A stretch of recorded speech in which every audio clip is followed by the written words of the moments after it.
My name is Emma. I am 29 years old. I live in a small town in Massachusetts. I work as a school janitor. Every day I wake up before sunrise, put on my work boots, and walk to the school with a thermos of tea in my hand. I clean the classrooms before the children arrive. I mop the floors, empty the trash, and wipe the windows. I do my job quietly. The teachers smile and say, "Thank you," but no one talks much. That's okay. I'm used to silence. I met Daniel 3 years ago at a small grocery store. I was buying a few things after work. My face was still red from cleaning chemicals, and my hands were dry. I dropped a box of cereal. Daniel picked it up for me. He smiled and said, "Rough day?" I laughed a little and said, "Always." After that, I saw him a few more times, sometimes at the store, sometimes near the bus stop. One day he asked, "Do you want to grab coffee?" I said yes. It felt simple and easy. Daniel worked at a hardware store. He was quiet, like me. He didn't talk much, but when he did, he was kind. He asked short questions. He looked people in the eye. I liked that about him. On our third coffee, he told me, "I like being around you. You don't make too much noise." It sounded funny, but I understood what he meant. After 6 months, we started seeing each other more often. He came over for dinner. I went to his place on weekends. One day, he gave me a copy of his key. I moved in the next month. It was a small apartment above a barber shop. 2 rooms, old kitchen, 1 window that didn't open right. But I didn't care. I was happy to be with him. The first few months were calm. We cooked simple dinners. We watched TV together. Sometimes we went for walks near the river. Daniel liked fishing, even if he never caught much. I watched him from the shore while drinking tea. I thought, this is nice. Maybe this is love. But little things started to change. He stopped asking how my day was. He came home, said hi, and sat on the couch. He watched TV until bedtime. I cooked alone. I cleaned alone. I went to bed before him most nights. He didn't say much. He didn't ask much.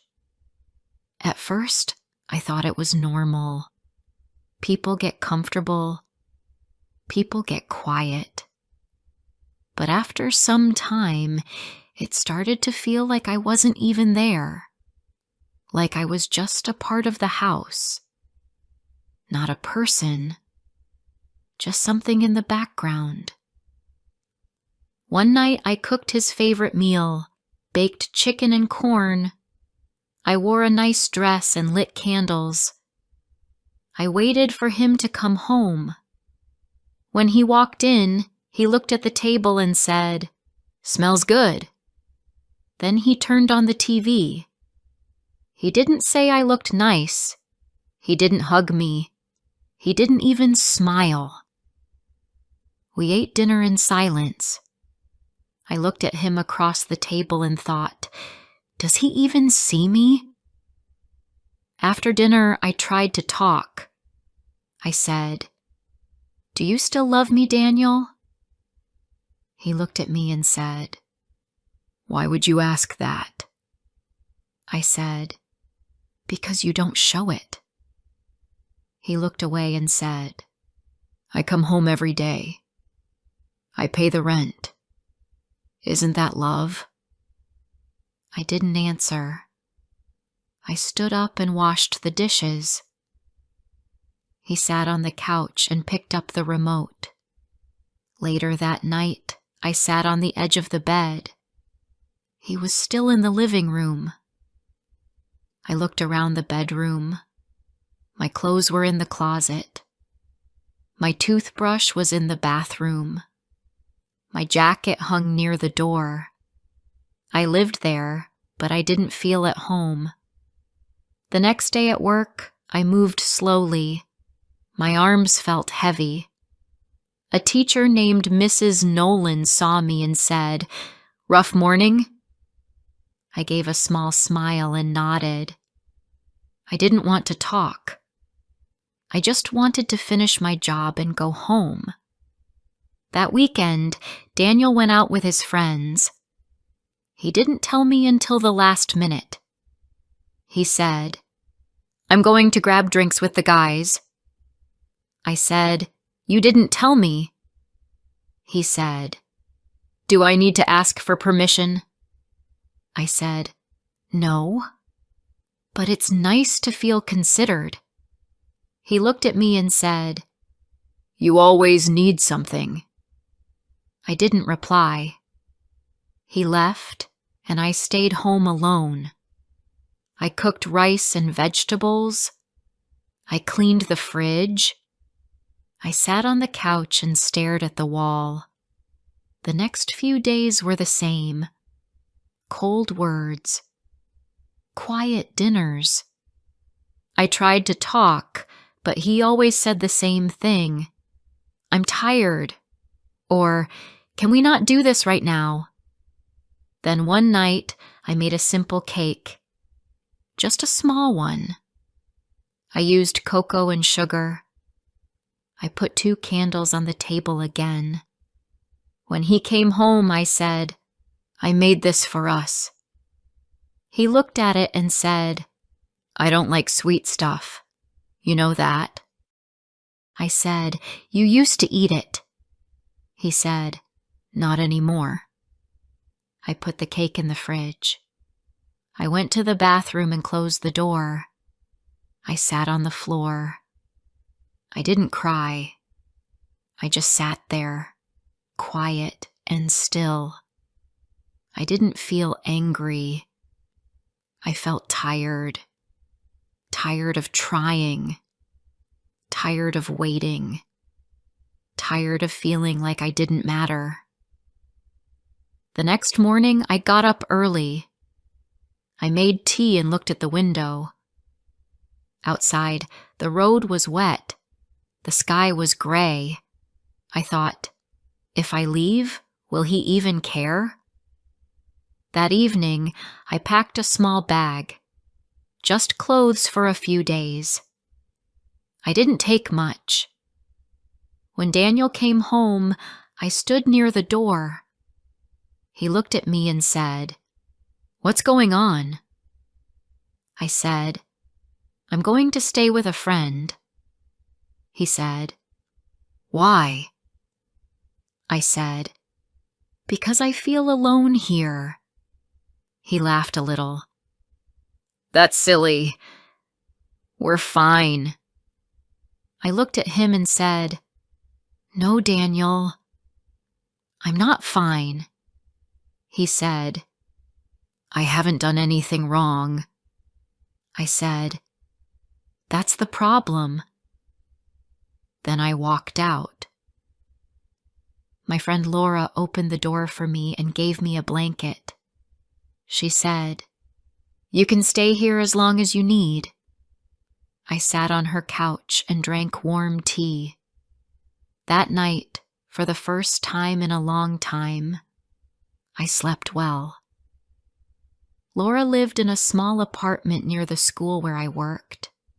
Her place had only 2 rooms, but it was warm and quiet. I stayed in her guest room. There was a single bed, a chair, and a soft green blanket. I didn't bring much with me. Just a few clothes, my phone, and my coat. I left everything else at Daniel's place. In the morning, I went to work like always. I cleaned the classrooms, picked up the trash, and wiped the windows. But inside, I felt strange. I was not in my home anymore. I was not in his home either. I didn't know where I really belonged. Still, I felt lighter. There was no TV noise, no cold dinner, no silence between us. I missed Daniel, but I didn't miss the feeling of being invisible. After work, I walked back to Laura's place. She made tea and toast. We sat together and talked about normal things. Weather, work, shoes. She didn't ask many questions. That made it easier. She gave me space. She let me feel my sadness without making me explain it. Daniel didn't call the first day, or the second. On the third day, he sent a short message. "Are you okay?" I saw the message but didn't answer. A few days later, he wrote again. "I miss you." Still, I said nothing. I didn't know what to say. I was not ready to hear his voice. Not yet. I started taking long walks in the evening. After dinner, I would put on my coat and walk through the quiet streets. I passed houses with lights in the windows, families eating dinner, children laughing, people talking.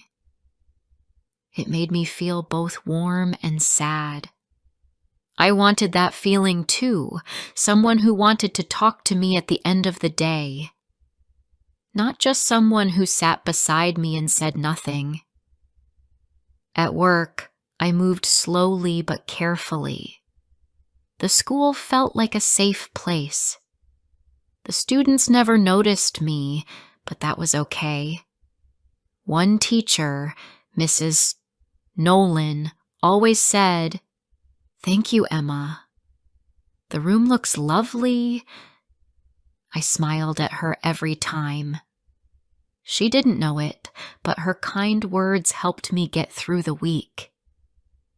One afternoon, I walked out of the school and saw Daniel. He was standing by a tree near the parking lot. His hands were in his jacket pockets. His eyes looked tired. My heart started to beat faster. He stepped forward and said, "Hi." I said, "Hi." "Can we talk?" he asked. I looked around. There were students walking by. A teacher was locking her car. I said, "Not here." "Tomorrow?" he asked. I nodded slowly. "Okay. Tomorrow after work. At the park." The next day, I went to the small park near the school. The trees had no leaves. The wind was cold. I sat on a wooden bench and waited. A few minutes later, Daniel arrived. He sat beside me, but not too close. He looked at his hands and said, "I didn't know things were so bad." I didn't say anything. He looked at me and said, "You never said you were this unhappy." I turned to him. "I tried." "You didn't listen." He lowered his head. "You're right." We sat in silence for a moment. The sky was getting dark. "I thought I was doing okay," he said. "I went to work, came home, paid bills. I didn't know that wasn't enough." I said, "That's not love. That's a roommate." He looked hurt, but he didn't argue. I don't want a roommate, I said. I want someone who talks to me, who looks at me, who knows when I'm not okay. I want someone who tries. I didn't know how, he said. Then you should have asked, I said. You never did. He was quiet for a long time. Then he said, I want to change. I looked at him. Why now? Because I miss you. And for the first time, I'm scared. I thought you'd come back in a day or two, but you didn't. And I realized I took everything for granted. I stood up. I don't know what will happen, Daniel. I still love you, but love is not enough. I need time. He nodded. I'll wait. That night, I went back to Laura's place. She was making soup. She looked at me and said, You saw him? I said, Yes. And he says he wants to change. Do you believe him? She asked. I thought for a moment. I think, maybe, but I can't go back just because I miss him. I need to see the change, not just hear the words. She gave me a bowl of soup and said, Good. Weeks passed. Daniel didn't push. He didn't beg. He sent one message each week. Hope you're doing okay.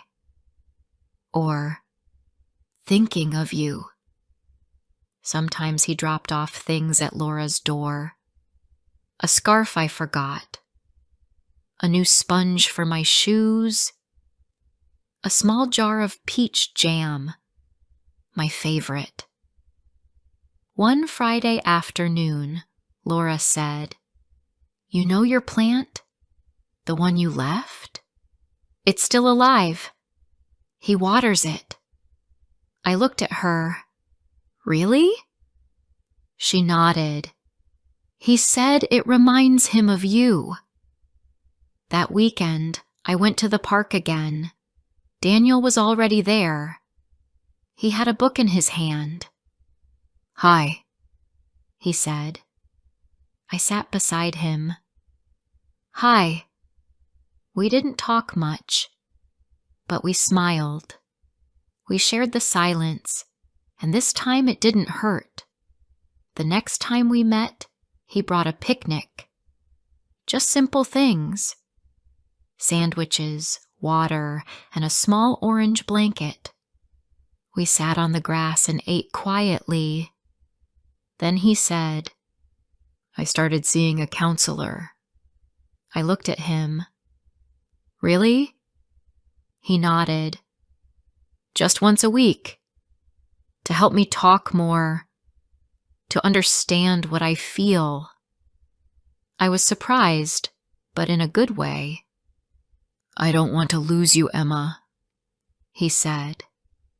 But even if I do, I want to become a better person. For you, and for myself. Tears filled my eyes. Not because I was sad, but because for the first time, he was trying. Not just talking, but doing. I didn't say yes to moving back in. Not yet. But I started to visit. We cooked together again. We watched shows. We walked to the river like we used to. But this time, he held my hand without me asking. One evening, I looked around the apartment. My jacket was still hanging by the door. My plant sat by the window, green and strong. Daniel brought me tea and said, You look peaceful. I said, I feel different now. He asked, "Better?" I nodded. Better. But something inside me still whispered, "Why now? Why did it take me leaving for him to see me?" I didn't have the answer. Maybe he didn't either. But I knew one thing. I would never forget what silence taught me. I spent 2 months at Laura's place. I worked, I cleaned, I took walks, and I sometimes met Daniel at the park. He never pushed me to come back. He didn't ask me to move in again.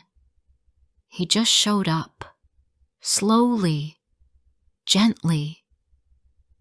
One evening, he brought me soup when I was sick. Another time, he fixed a broken button on my coat. These small things touched me more than flowers or gifts. He was learning to care out loud. I could see it. He was not perfect, but he was different now. I also changed. I spoke more. I said what I needed. I said how I felt. I didn't stay quiet like before. And this time, Daniel listened. One weekend, he asked, "Do you want to come over for dinner?" No pressure. Just dinner. I said yes. The table had candles. Not because I asked. He just remembered I liked them. He made pasta. He burned it a little, but I didn't care. We sat and ate. He asked about my day. When I told a small story from school, he laughed. Not fake laughter, real, warm laughter. I stayed for 2 hours. Then I went back to Laura's. She said, "You look calm." I said, "I think I'm healing." Another week passed. Then another. I started leaving a few things at Daniel's again. My toothbrush, my book, a sweater. He never moved them. He left them where I put them. One Saturday, we went to the river again. We sat on the same bench we used to share. Daniel took something from his coat pocket. It was a small folded note. He gave it to me and said, "Can I read this to you?" I said, "Okay." He opened the paper. His hand shook a little. "I never learned how to say what I feel," he said, "but I want to try now. You gave me many chances, and I didn't take them. Until you left. That's when I saw everything. I saw your quiet tears. I saw your kindness. I saw how I made you feel small. I don't want to be that man again." He looked up at me. His voice was soft.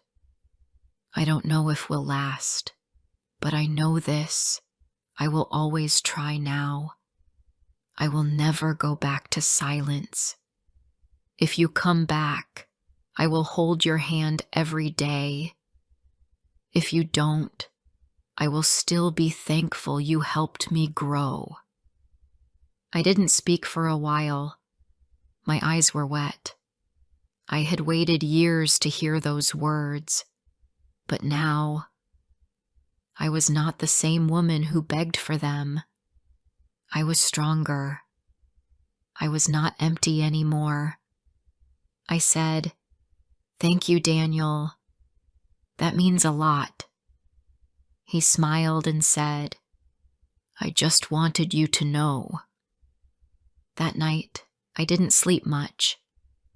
I lay on Laura's couch and stared at the ceiling.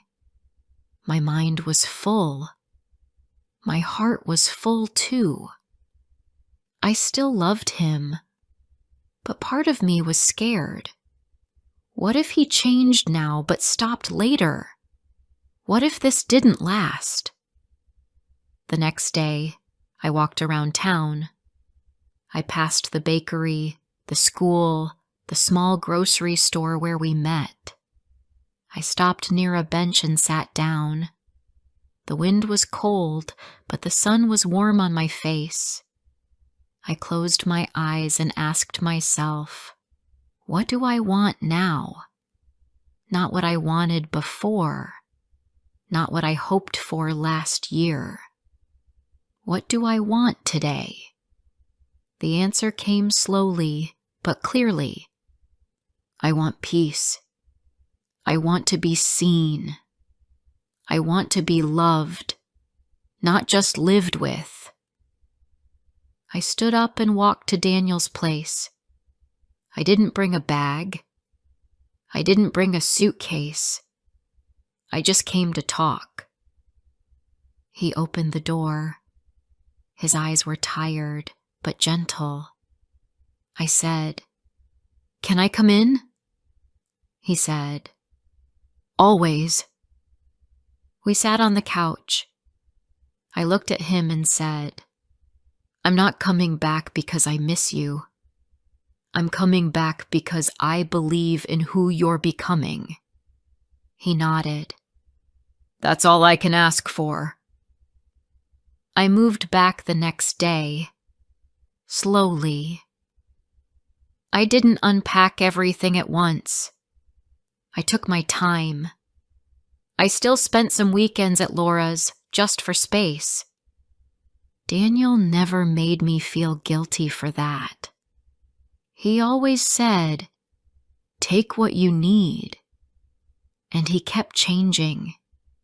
He still worked at the hardware store, but he smiled more. He talked more. Some days were hard. Some days he didn't know what to say. But he tried. He started saying things like, "I'm proud of you," or "Thank you for dinner," or "How are you feeling today?" I didn't expect him to become a different person overnight, but I could see the effort, and that mattered. A few months later, we visited my parents. Daniel had never joined me before. He brought my mom flowers.